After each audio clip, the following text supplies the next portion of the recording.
السلام علیکم ورحمۃ اللہ وبرکاتہ۔ الحمد للہ نحمده ونستعینه ونستغفره ونؤمن به ونتوکل علیہ ونعوذ باللہ من شرور انفسنا ومن سیئات اعمالنا، من يهده الله فلا مضل له ومن يضلله فلا هادي له، ونشهد أن لا إله إلا الله وحده لا شريك له ولا نظير له ولا مثل له ولا مثال له، ونشهد أن سيدنا وسندنا وشفيعنا ومرشدنا ومولانا وملجانا محمد وبارك وسلم عليه۔ أعوذ بالله من الشيطان الرجيم، بسم الله الرحمن الرحيم۔ والسابقون الأولون من المهاجرين والأنصار والذين اتبعوهم بإحسان رضي الله عنهم ورضوا عنه،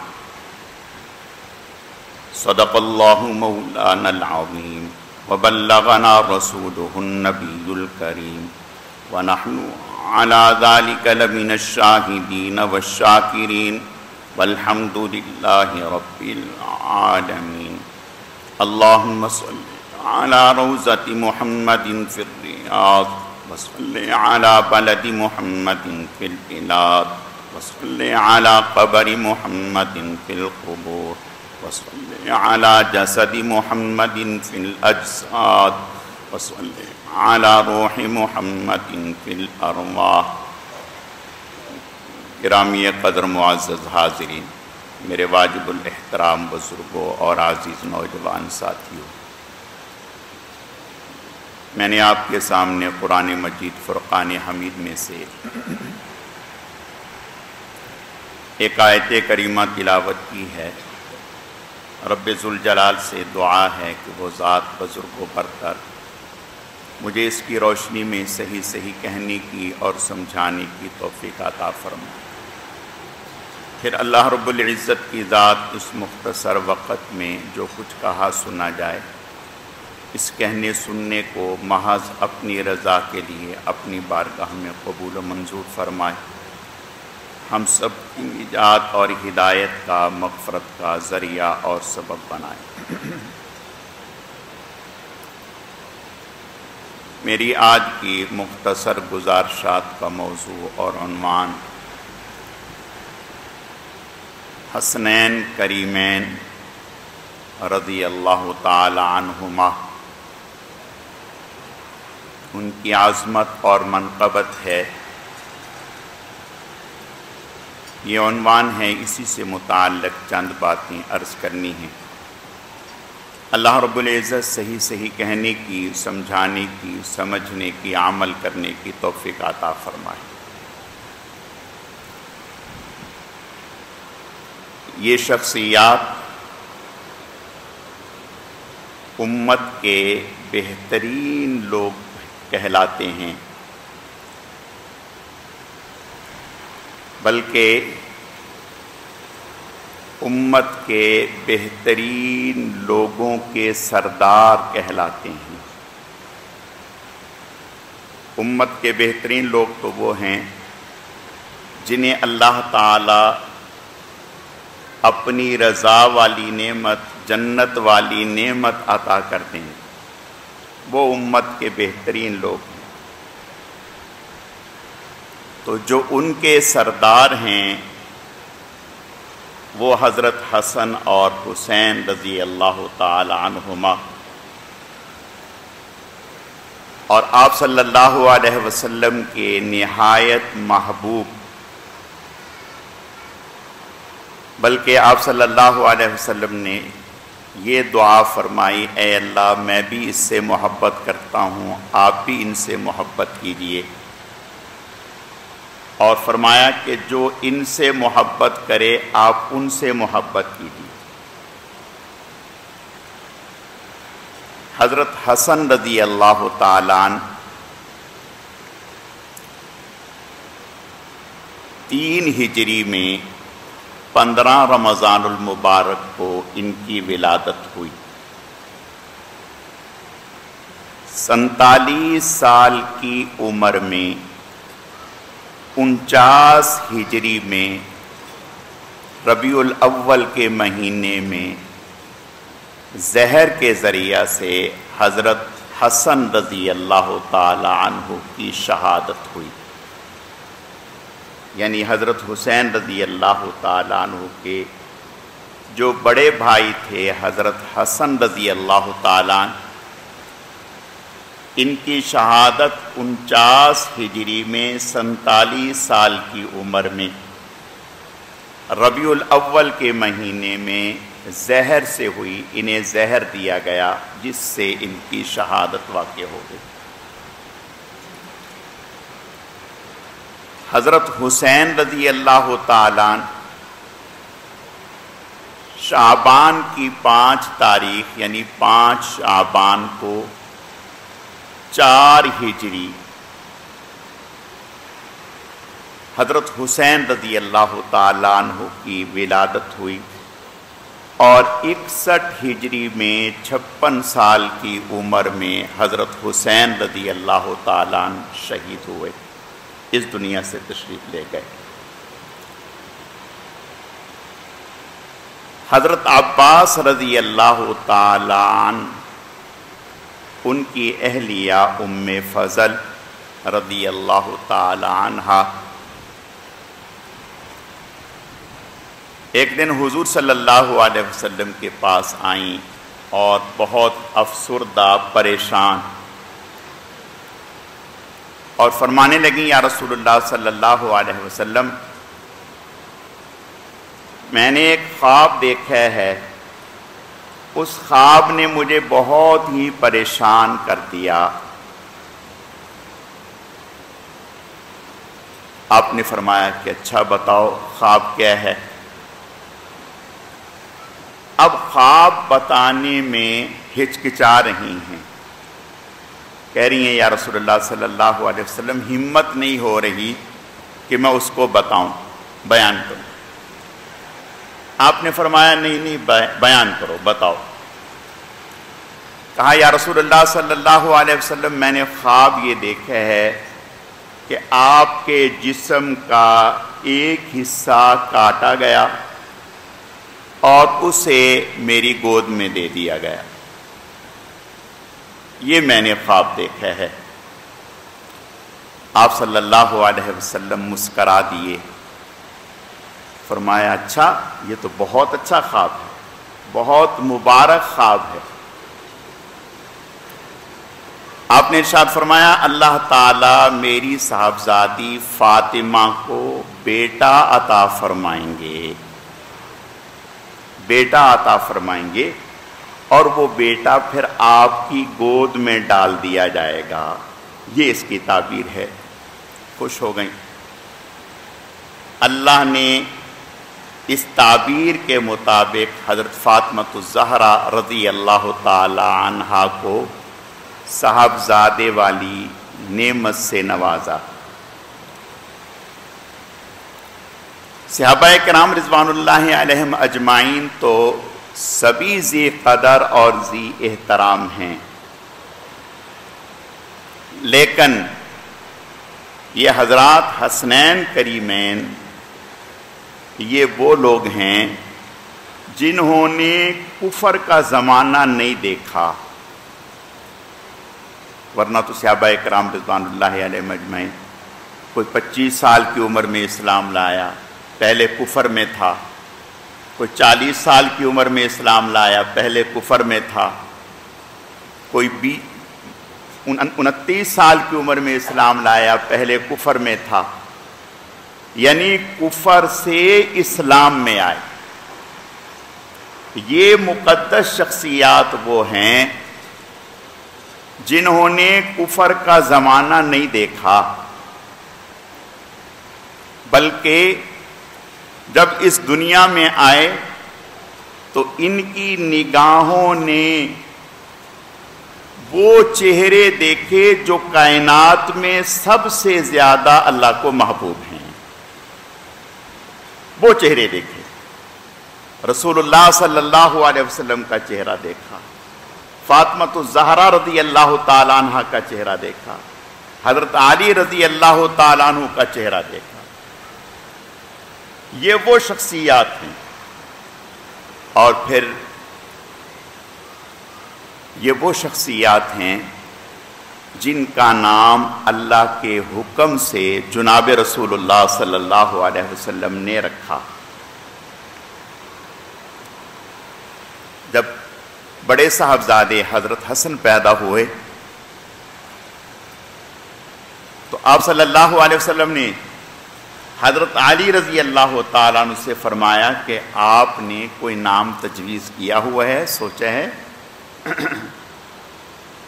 فرمانے لگے جی میں نے حرب سوچا ہے، لڑائی۔ حرب کے معنی لڑائی، یعنی یہ میرا بیٹا جنگجو ہوگا، لڑنے والا ہوگا، میں نے یہ سوچا ہے۔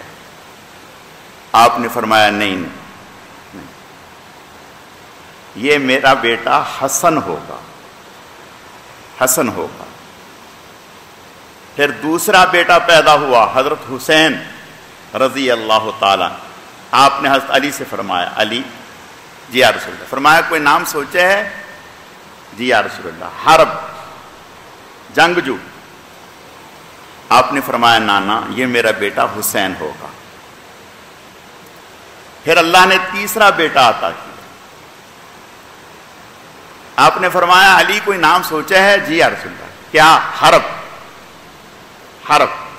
آپ نے فرمایا نانا یہ میرا بیٹا محسن ہوگا۔ اور پھر آپ صلی اللہ علیہ وسلم نے ارشاد فرمایا حضرت ہارون علیہ السلام جو اللہ کے نبی تھے، جو انہوں نے اپنے بچوں کے نام تجویز کیے شبر، شبیر، مشبر، فرمایا وہی نام میں نے تجویز کیے حسن، حسین، محسن۔ پھر جب دنیا میں تشریف لائے تو ہم اپنے کوشش کرتے ہیں کہ ہمارے ہاں کوئی بچہ ہو تو اس کے کان میں آذان کسی نیک شخص سے دلواتے ہیں، خاندان کے کسی بڑے آدمی سے دلوا دیتے ہیں، محلے کے کسی بڑے آدمی سے دلوا دیتے ہیں۔ پھر اس کو گھٹی یعنی پہلی غذا وہ کسی نیک آدمی کے ہاتھ سے دلواتے ہیں۔ تو یہ کتنی عظیم شخصیات ہیں کہ جب دنیا میں تشریف لائے تو ان کے کان میں آذان اور تکبیر جناب رسول اللہ صلی اللہ علیہ وسلم نے دی، یعنی روحانی غذا، اللہ کی وحدانیت، اللہ کی ربوبیت، اللہ کی کبریائی ان کے دلوں میں رسول اللہ صلی اللہ علیہ وسلم نے نقش فرما دی۔ اور جسمانی غذا بھی رسول اللہ صلی اللہ علیہ وسلم نے دی۔ کھجور چبا کر آپ نے ان کے تالو سے لگائی اور اپنا لعاب دہن ان کے منہ میں ڈالا۔ ہمیں اندازہ نہیں کہ جناب رسول اللہ صلی اللہ علیہ وسلم کے دست مبارک کی کیا تاثیر ہے، آپ کے لعاب مبارک کی کیا تاثیر ہے۔ صحابی فرماتے ہیں کڑوا پانی تھا، کنویں کا پانی، آپ کو بتایا گیا، آپ نے اپنا لعاب مبارک ڈالا، اس کی برکت سے اللہ نے پانی میٹھا کر دیا۔ آپ کے لعاب کی تاثیر ہم نہیں جانتے۔ صدیق اکبر کی ایڑی پر سانپ نے ڈسا جس سے ناقابل برداشت تکلیف شروع ہو گئی، آنکھوں سے آنسو جاری ہو گئے، حضور کے چہرے پر ٹپکے، آپ نے نگاہ مبارک اٹھا کر کے دیکھی تو فرمایا ابو بکر کیا ہوا؟ یا رسول اللہ سانپ نے ڈس لیا۔ فرمایا کوئی غم نہیں، کوئی غم نہیں۔ آپ نے فرمایا کہاں؟ پاؤں کی ایڑی سامنے کی یا رسول اللہ، یہاں پر۔ آپ نے اپنا لعاب مبارک لگا دیا، حضرت ابو بکر صدیق رضی اللہ تعالیٰ عنہ فرماتے ہیں لعاب کے لگنے کی دیر تھی، ایسا لگا کہ جیسے کبھی کوئی تکلیف ہوئی ہی نہیں۔ علی المرتضی رضی اللہ تعالیٰ عنہ کی آنکھیں دکھنے آ گئیں۔ خیبر کا موقع ہے، آپ جھنڈا دینا چاہتے ہیں، تلوار دینا چاہتے ہیں ان کے ہاتھ میں۔ فرمایا کل ایسے شخص کے ہاتھ میں تلوار دوں گا اللہ تعالیٰ جس کے ذریعے سے خیبر کو فتح کروائیں گے۔ سب صحابی منتظر ہیں اس کے لیے۔ آپ نے نگاہ ڈالی تو حضرت علی نظر نہیں آئے رضی اللہ تعالیٰ عنہ۔ فرمایا علی کہاں یا رسول اللہ؟ ان کی آنکھوں میں تکلیف ہے، اپنے خیمے میں ہے۔ فرمایا لاؤ، بلائے۔ آپ نے اپنا لعاب مبارک آنکھوں میں لگایا، بالکل ایسے ٹھیک ہو گئیں جیسے کبھی کوئی تکلیف ہوئی نہیں۔ یہ لعاب کی تاثیر ہے۔ ہاتھ کی تاثیر سنیں۔ ابو رافع یہودی، اسے صحابی نے قتل کیا، اس کے قلعے میں قتل کیا، اوپر کی منزل پر سویا ہوا تھا۔ یہ صحابی فرماتے ہیں جب قتل کر کے میں اترنے لگا تو مجھے پتہ نہیں چلا، میرا پاؤں پھسلا، میں نیچے گر گیا، پنڈلی کی ہڈی ٹوٹ گئی۔ پنڈلی کی ہڈی ٹوٹ گئی، میں نے اپنا عمامہ اتارا، اس پنڈلی کی ہڈی کو باندھ لیا اور جیسے کیسے لنگڑاتے ہوئے اپنے ساتھی تھے تھوڑے فاصلے پر دو صحابی، ان کے پاس پہنچا اور ان کو میں نے بتایا کہ اس طرح سے ہوا۔ انہوں نے کہا چلیں، میں نے کہا نہیں۔ کہا پھر؟ میں نے کہا صبح تک میں یہیں رکوں گا جب تک اپنے کانوں سے ابو رافع یہودی کے قتل کی خبر نہیں سنوں گا میں نہیں جاؤں گا۔ صبح جیسے ہی صبح نمودار ہوئی، تہجد کا وقت ہوا، تو ایک شخص نے ابو رافع کے قلعے سے اعلان کیا ابو رافع کو رات کسی نے قتل کر دیا۔ میں نے یہ خبر پا کر حضور کے خدمت میں پہنچا اور میں نے سارا واقعہ سنایا، یا رسول اللہ میں نے ابو رافع کو اس طرح سے قتل کر دیا اور اس طرح سے میرا پاؤں پھسلا، میں نیچے گرا، پنڈلی کی ہڈی ٹوٹ گئی، پاؤں میرا سوج چکا تھا۔ آپ نے فرمایا کپڑا کھولو۔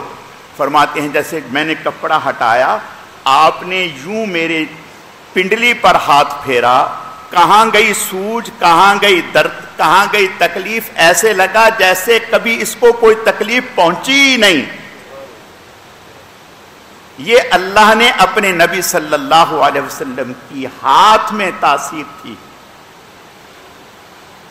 تو رسول اللہ صلی اللہ علیہ وسلم نے اپنے ان صاحبزادوں حسنین کریمین رضی اللہ تعالی عنہما ان کو روحانی غذا بھی خود دی، جسمانی غذا بھی خود دی، ان کے قلب اطہر پر توحید کے کلمات بھی خود نقش کیے اور پھر بتایا حالات نے کہ زندگی کے کسی موڑ میں بھی یہ مقدس شخصیات حق کی خاطر جمے رہے، ڈٹے رہے، اللہ کے نبی کے مشن پر آنچ نہیں آنے دی، اپنی شہادتوں کو پیش کر دیا، خون کا نذرانہ دے دیا، لیکن آنچ نہیں آنے دی، جھکے نہیں، بکے نہیں، ڈرے نہیں۔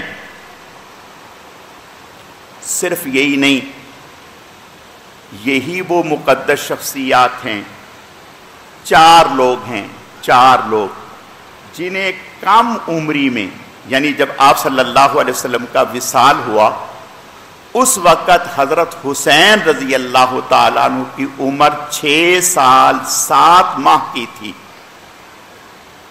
اور حضرت حسن رضی اللہ تعالیٰ عنہ کی عمر 7 سال کچھ ماہ کی تھی جب آپ صلی اللہ علیہ وسلم کا وصال ہوا۔ آپ نے حضرت حسن کو، حضرت حسین رضی اللہ تعالیٰ عنہ کو، حضرت عبداللہ بن جعفر رضی اللہ تعالیٰ عنہ اور حضرت عبداللہ بن عباس رضی اللہ تعالیٰ، یہ بچے تھے، آپ صلی اللہ علیہ وسلم نے انہیں بچپنے میں ہی بیعت فرما لیا، بچپنے میں ہی بیعت فرما لیا۔ اور یہ کسی اور کو اعزاز حاصل نہیں ہے.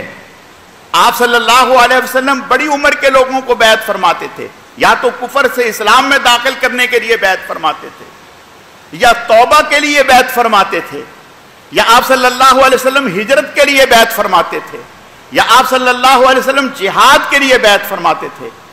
صرف ان بچوں کی یہ خصوصیت ہے کہ آپ صلی اللہ علیہ وسلم نے انہیں کم عمری میں بیعت فرمایا.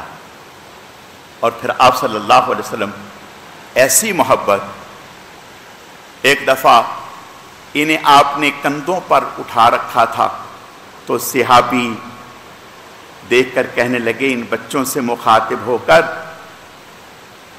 کہ بھائی تمہیں کتنا اچھا جو ہے سواری مل گئی، تمہیں کتنی اچھی سواری مل گئی. آپ نے فرمایا سواری اچھی ہے تو سوار بھی اچھے ہیں، سواری اچھی ہے تو سوار بھی اچھے ہیں. ہر ایک اس لائق نہیں ہے کہ انہیں نبوت اپنے کندھوں پر بٹھائے. دنیا رشک کرتی تھی نبوت کو اپنے کندھے پر سوار کرنے کے لیے. صدیق اکبر نے نبوت کو اپنے کندھے پر سوار کیا، لیکن یہ وہ شخصیات ہیں جنہیں نبوت نے اپنے کندھے پر سوار کیا. اور صرف یہی نہیں، حضرت صدیق اکبر رضی اللہ تعالیٰ عنہ کے دور میں سیدنا حسن رضی اللہ تعالیٰ عنہ کی عمر 9.25 سال اور حضرت حسین رضی اللہ تعالیٰ عنہ کی عمر 9.25 سال. حضرت عمر رضی اللہ تعالیٰ عنہ کا جب زمانہ آیا تو ان کی عمر 10 سال آگے تھی. حضرت عثمان رضی اللہ تعالیٰ عنہ کا زمانہ جب آیا تو بالکل جوانی تھی. حضرت عمر رضی اللہ تعالیٰ عنہ کے زمانے میں جو صحابہ کرام سب سے زیادہ فتوے جاری کیا کرتے تھے، یعنی جن سے تمام صحابہ کرام رضوان اللہ علیہم اجمعین فتویٰ لیا کرتے تھے، دینی رہنمائی لیا کرتے تھے، تو سب سے زیادہ فتاوی جات دینے والے پہلا طبقہ حضرت علی رضی اللہ تعالیٰ عنہ تھے، حضرت عمر بن خطاب رضی اللہ تعالیٰ عنہ تھے. تیسرے نمبر پر حضرت عائشہ صدیقہ رضی اللہ تعالیٰ عنہا تھیں. حضور کے بعد تمام صحابہ کرام میں سب سے زیادہ فتاوی جات ان کے جاری ہوئے. ان کے بعد دوسرا طبقہ جو ان سے فتوے لیا کرتے تھے لوگ، سیدنا صدیق اکبر رضی اللہ تعالیٰ عنہ، حضرت عثمان ذی النورین رضی اللہ تعالیٰ عنہ، حضرت ام سلمہ رضی اللہ تعالی عنہا حضور صلی اللہ علیہ وسلم کی زوجہ محترمہ، یہ دوسرے طبقے میں تھی. اور تیسرے طبقے میں جن سے سب سے زیادہ فتوے لیے جاتے تھے ان میں حضرت حسن اور حسین رضی اللہ تعالیٰ عنہ تھے. اور حضرت حسن اور حسین رضی اللہ تعالیٰ عنہ 26 ہجری میں حضرت عثمان رضی اللہ تعالیٰ عنہ کے دور خلافت میں حضرت عثمان رضی اللہ تعالیٰ عنہ نے افریقہ کے لیے ایک لشکر ترتیب دیا. اس لشکر میں جلیل القدر صحابہ کرام رضوان اللہ علیہم اجمعین نے شرکت فرمائی. ان میں حضرت حسن بھی تھے، حضرت حسین رضی اللہ تعالیٰ عنہ بھی تھے، جہاد کے لیے تشریف لے گئے. پھر 30 ہجری میں حضرت عثمان رضی اللہ تعالیٰ عنہ نے دوسری طرف لشکر بھیجا، ان میں یہ حضرات شریک ہوئے. میں بتانا یہ چاہتا ہوں کہ ایسا نہیں تھا کہ شاید ہمارے ذہن میں یہ ہو کہ بھائی یہ صاحبزادے ہی تھے. نہیں، علمی خدمات بھی ان میں نمایاں تھی، اور جب جوان ہوئے تو میدان جہاد میں بھی پیش پیش رہے، پیچھے نہیں رہے. اور اگر عبادت کا معاملہ تھا تو اس میں بھی پیچھے نہیں تھے. دونوں بھائیوں نے حضرت حسن اور حسین رضی اللہ تعالیٰ رات کو 2 حصوں میں تقسیم کر لیا تھا. حضرت حسن رضی اللہ تعالیٰ شروع رات سے لے کر نصف رات تک اللہ کی عبادت کرتے رہتے. اس کے بعد حضرت حسن لیٹ جاتے اور نصف رات سے لے کر صبح فجر تک حضرت حسین رضی اللہ تعالیٰ عنہ عبادت کرتے رہتے. اور جہاں تک خرچ کرنے کا تعلق تھا تو اللہ کے نبی کے نواسے تھے, اللہ کے نبی کا خون تھے. جو صفات اللہ کے نبی کو اللہ نے عطا کی تھی, صحابی فرماتے ہیں حضرت انس رضی اللہ تعالیٰ عنہ, اللہ کے نبی احسن الناس سب سے زیادہ حسین, اشجاع الناس سب سے زیادہ بہادر, اجود الناس سب سے زیادہ سخی جناب رسول اللہ صلی اللہ علیہ وسلم. آپ کا یہ رنگ آپ کے نواسوں میں ایسا آیا کہ آدمی حیران ہو جائے. ایک سائل آیا, سوال کیا, اپنی ضرورت بیان کی. حضرت گئے 50,000 درہم لا کر اس کے حوالے کر دیے. 50,000 درہم لا کر اس کے حوالے کر دیے. ایک خاتون آئی, سفر میں ایک دفعہ حضرت حسن اور حسین رضی اللہ تعالیٰ, عبداللہ بن جعفر رضی اللہ تعالیٰ سفر میں ساتھیوں سے بچھڑ گئے.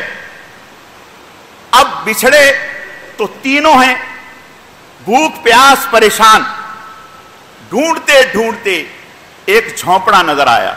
اس میں ایک خاتون کو دیکھا, ان سے کہنے لگے کہ ہم مسافر ہیں, کچھ کھانے پینے کے لیے ہے. تو اس نے ان کے چہرے دیکھے, پہچان گئی کہ کوئی معمولی چہرے نہیں ہیں. علماء نے لکھا ہے بڑے صاحبزادے حضرت حسن رضی اللہ تعالیٰ سر سے لے کر ناف تک ایسا تھا کہ جیسے اللہ کے نبی, بالکل حضور سے مشابہ تھے, حضور سے مشابہ تھے. اور حضرت حسین رضی اللہ تعالیٰ ناف سے لے کر پاؤں تک جناب رسول اللہ صلی اللہ علیہ وسلم کے مشابہ تھے. ایسا حسن و جمال. تو اس بوڑھی خاتون نے دیکھا, پہچان گئی کہ یہ معمولی لوگ نہیں ہیں. تو اس نے کہا کہ یہ بکری ہے, اس کا دودھ نکالا, پانی پلایا, دودھ نکالا, دودھ پلایا. پوچھنے لگے کچھ کھانے کے لیے, کہا کہ یہی بکری ہے. کہا کہ چھوڑ دیں, نہ ذبح کریں. اس نے کہا نہیں. اس نے ذبح کیا, گوشت کھلا دیا. فرمانے لگے کہ مدینہ آنا تو مل لینا ہم سے. اپنا نام بتایا. خیر کچھ وقت کے بعد وہ خاتون مدینہ آئی.